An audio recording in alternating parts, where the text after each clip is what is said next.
Let the show begin.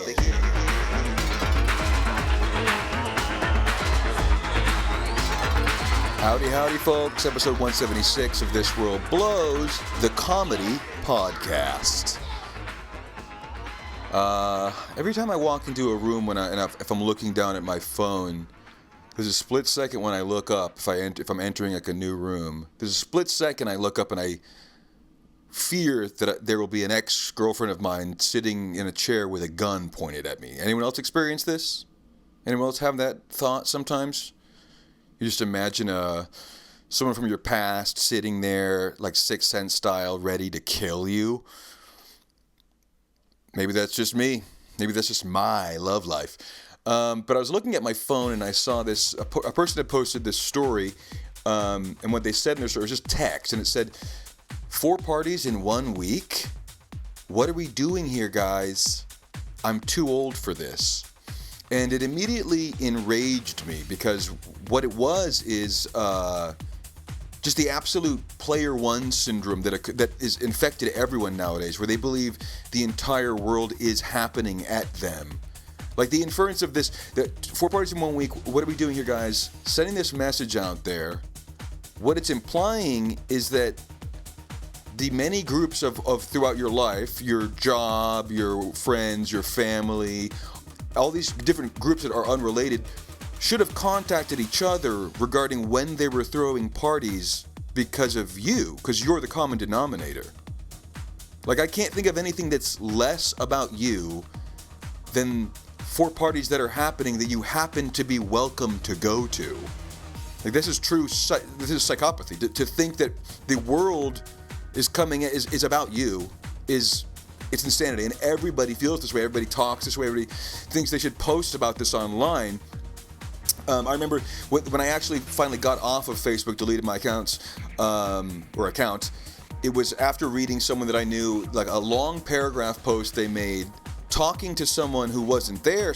It was like a direct message to the guy who yelled at me in the street today, or whatever it was. It was some specific incident with a stranger that was then inflicted upon to all of us, because people need to spout off online about what they're upset about, and it really is mostly all entirely about them personally, and it's crazy. It's like the same way that everyone, and I wonder this. Do doctors tell everyone that gets an injury a random stat about themselves because they understand the player one syndrome, that everyone wants to be able to say, if this thing was 1/5 of an inch closer to there, I'd be dead. Like, everyone who has any kind of medical story is given this a random stat, and you could really make that up about anything. You could, like, if this bullet was 2 feet closer to you, it would have hit you. Yes, that's true. Like, you're just creating a stat or a technicality or an equation that would have killed you, and everyone, but we're told that by yourself, by a doctor or whatever, that's golden to you because you're player one, you're the most important thing. This is so important that you got to tell everyone this. I should be dead because if this thing was 1 foot closer to me, I would have killed me. But it doesn't matter, guys. Everyone, that's true for everyone in every single scenario. If this house I'm sitting in right now collapses on me, then I would be dead. That's as good as the stat you're getting about the nerve damage thing, you know? Doctors tell me if my house had collapsed on me, I'd be dead by now. It would have killed me instantly. So that makes me special. But yeah, I don't know. The disease of player one is I feel like I don't know where it comes from exactly, besides media and our just selfishness, but it's kind of, I don't know, there's some connective tissue, I think, with the idea of like public consciousness rising, as silly as that might sound. Like, I think, I don't know, there's a theory I have here, the Nickelback Creed pumpkin spice latte theory, which is that as soon as the whole public agrees about something being dumb or bad and tries to make fun of it, it's then no longer worth making fun of because everyone agrees something is bad or dumb. You know, like people, if you make fun of Creed or Nickelback, and I'm not saying you shouldn't, but I'm saying the time where that would have been a new idea is 20 years ago, and people still put it up like it's their new idea. And it's like, it doesn't make sense because the reality is we know those things are bad. There's no need to point out that it's bad when it is bad. You know what I mean? Like, it doesn't make sense. But dumb people have globbed onto that. I can make that joke too. I can say this is bad. I can make fun of pumpkin spice latte. It's just a random. It is as good as saying that's what she said. It's nothing. You aren't a part of this joke. You're just repeating it because the public. I don't know, something about the public consciousness of joke value has risen or something like that. I don't know. I think social media probably is a big part of that. But just the idea, whenever I see anyone make a comment about Nickelback pumpkin spice latte, it is a that's what she said scenario, guys. You're not saying anything. You're copy pasting someone else's material from 20 years ago. It's like your Adam Ray's new special about Dr. Phil and Lord of the Rings Gollum. It doesn't make sense. You're pretending it is 20 or more years ago currently and saying this is modernity, and it just ain't, folks. You gotta create your own things to make fun of. You can't just glob on. That's kind of why I stopped talking about Corey Feldman, is because that became everyone got on the bandwagon of making fun of Feldman, and it's like an indie band. Like, that's my thing. I don't like to see everyone going, yeah, this guy sucks. Because the reality is, the majority of people nowadays posting Corey Feldman and reposting videos that I've edited, reposting those kind of videos, they would be worse on stage than Corey Feldman. Now, they may have the wherewithal to know not to do that, which is an important thing to have, but they aren't better than Feldman. They are just as cringy, most people. They just don't have access to the amount of money Feldman has. And if they did, though, they'd be making that same kind of music. Well, let's get into music a little bit. We were talking about last time, well, these Instagram music artists that just repost the same video over and over again to try to beat the algorithm system into suppression. And this is an artist that popped up recently, and I almost punched through the screen. And I don't know, I'm about to infect you guys with it, so let's go for it. Her name online is Victory Brooks, which I don't know if that's her real name, but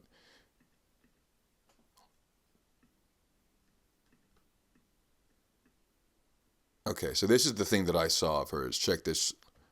Let's see what this sounds like.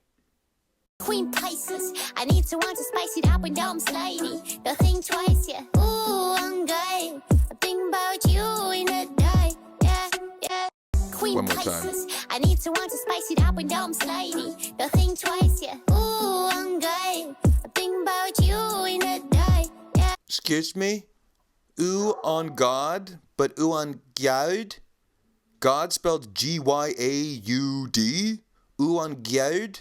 It sounds like she's saying on guard, like she's part of the Three Musketeers. Ew, on guard. Think about you in the dark. I mean, I don't know where to start. The voice we have to start with, it's an insane thing. But you on God, I think about you in the dark is the funniest level of lyrics nowadays. Saying like, you're in a type of relationship where you're like, yo, I got to put it on God. Because you don't believe me, because we're mostly just all scamming each other here, right? But on God, I think about you in the dark. That's the least romantic thing I've ever heard. I've thought about you one time in the dark. Wonderful. Okay, but you hear the voice. You on God, Queen Pisces. I guess you're right.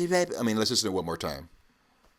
Queen Pisces, I need to want to spice it up when I'm slidey. Don't think twice, yeah. Ooh, I'm good. I think about you in the day. That's not the face she's making in the video, you can see, but it sounds like she's making this face. I'm good. This is absurd. Now let's check out what she actually does sound like, though. Somewhere in here is... Okay, let's listen to her real voice. Let's make a song in less than 60 seconds. First, we need a beat. Okay, so just a regular white person. Let's make a song in 60 seconds. But when I rap, I go, I'm good, think about you in the dark. Hey. All right, let's let her keep making this beat. This one, let's record vocals. This one. But all I hear is... About 10 more layers of that. 2 hours later. Oh my God, you're not funny, you fucking dumbass. 2 hours... I'm getting angry, guys. I'm getting angry. This is insanity. Like, it's hard to know which part. You're being hit with so many things with this kind of moron. What do you hate first? The fake voice you're singing with, the bad copycat SpongeBob jokes 2 hours later, the fake hair, the fake lips, the bad editing, the choosing a beat, the hand movements where you go, I'm God, think about you in the dark. That's what you are. You're nothing, Victory.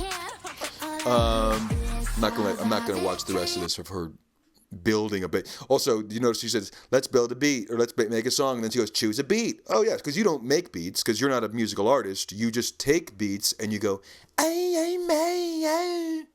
And there's a lot of these type of what would you call them? Female rappers. Here's another one, Queen Herbie. These are not the same people, by the way. Same haircut, they're doing the same thing, but these are not the same people. Check out Queen Herbie. About time, bitch, took you long enough to get the word. Cause I've been dropping messages like I'm a little bird. And damn girl, you don't wanna sneak and take a peek. The cave you fear to enter holds a treasure that you seek. Wait, I don't wanna deal with it, I just got paid. Work was really hard again, I might just lay. Binging on the couch again, I don't have time. Do this every day and then retire and die. Okay, 58-year-old female Eminem. This is insane. I mean, that sounds just like specifically Eminem clown-style rap. And I can't imagine what would have pushed this grown woman into this genre at all. But it does really make me understand a little bit how black people could just hate white people. Like, I can see, when I see this kind of representation, with this type of horrific example of an art form that was created by black people, I could imagine the anger rising. I mean, this is horrific. But I love to watch this stuff because I just can't believe it's real. I can't believe there's no more bullies left to tell these people you shouldn't do this. And I mean, I think I've said it before, but I think women are entering, or some women are entering, the new metal era for them. There's a lot of wild shit out there on the new Instagram music realm, and there's no one to tell them no. You know what I mean? Like, when I was a new metal kid back in my day, we had bullies. We had people that said, we don't like this. And you're at war with those people. But now you pass that over to a 13-year-old girl, we shouldn't be bullying you. I get it. It's not going to happen. But that's why we got a lot of new metal females popping up, because it just wouldn't be right to say no. But it's disgusting music, and very, very embarrassing, just like new metal is to us now, to who grew up in it. Like the dreadlocks, the eye caps, the whatever these things were that you thought made you so interesting, mysterious, dark, and intriguing, they didn't. And looking back, it's just funny now. So hopefully these people will also reach an age. Hopefully they live long enough to become ashamed of their actions. That's what I'm hoping. But I'm a positive guy. What else we got going on? Oh yeah, okay. We'll stay in music for now. Guy Tang. We talked about Guy Tang either last episode or the one before, but he's the hairdresser / Instagram musician that's creating something known as music, because there is no genre to it. It's just called music, and I was like, the voice he's singing in, it's this really weird, strained, raspy voice. And I was like, that reminds me of something very specific. And I finally figured out what it was. And it is, or was, a little artist known as Tommy Henriksen. Let's get a little listen to this. I can't help but think a secret ill-felt tune, baby. Unhealed history, 'cause nothing's right.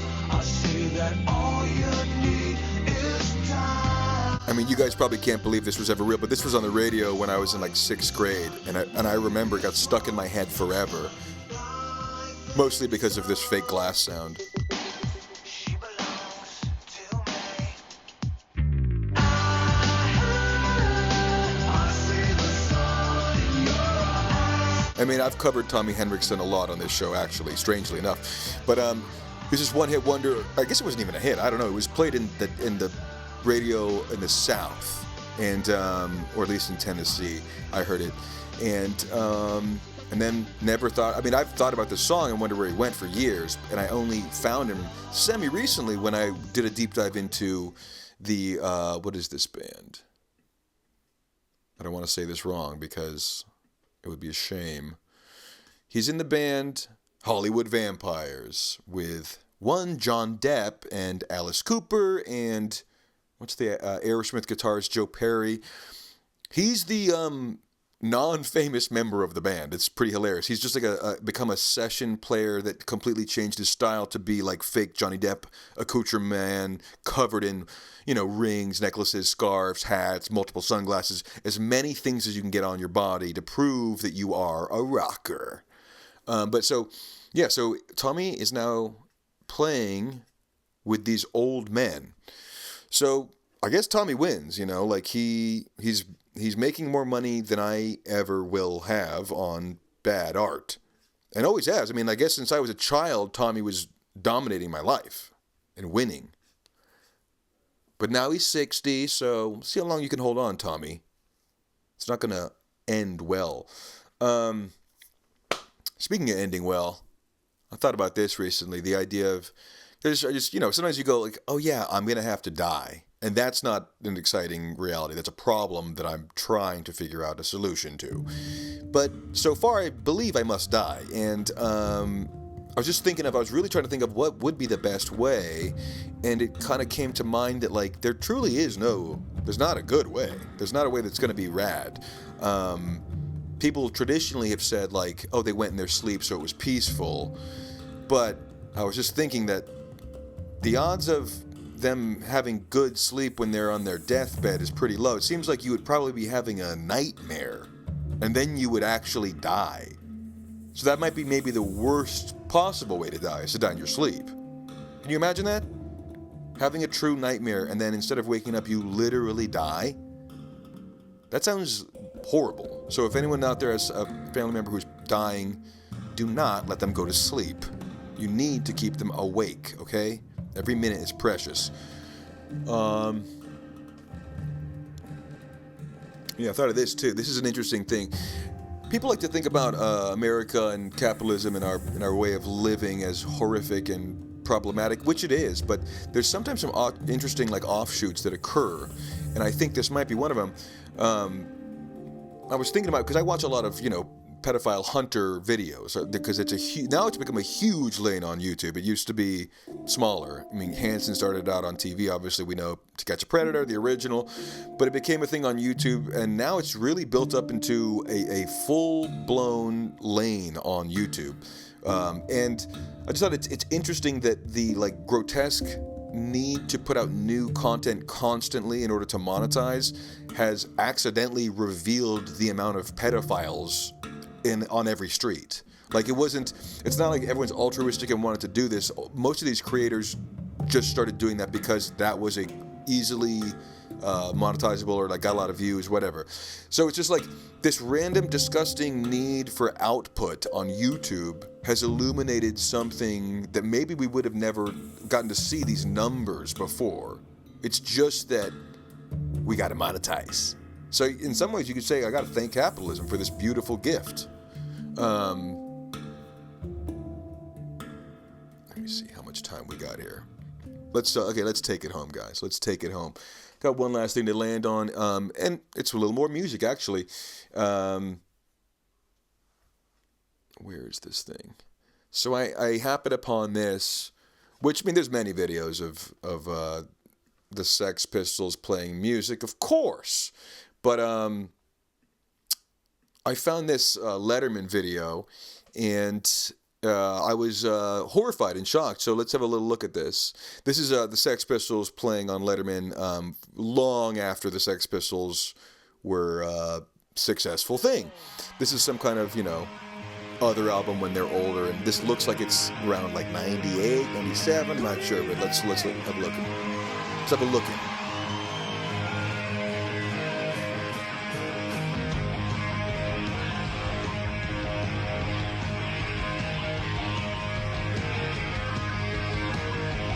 it. Okay, so far this already sucks badly because the clothes they're all wearing, I can't believe the style he's choosing here, actually.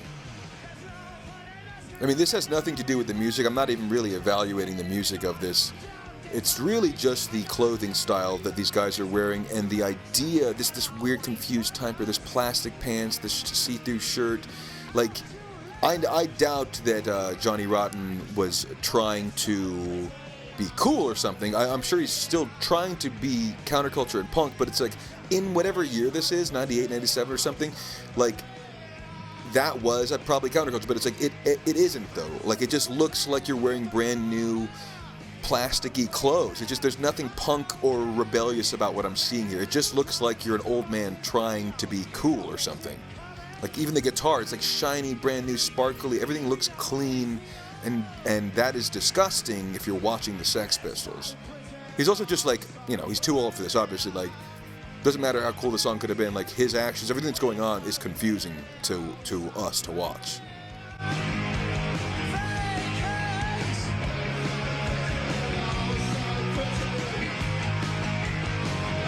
Yeah, it's disgusting. I don't understand. I don't understand how this could have happened.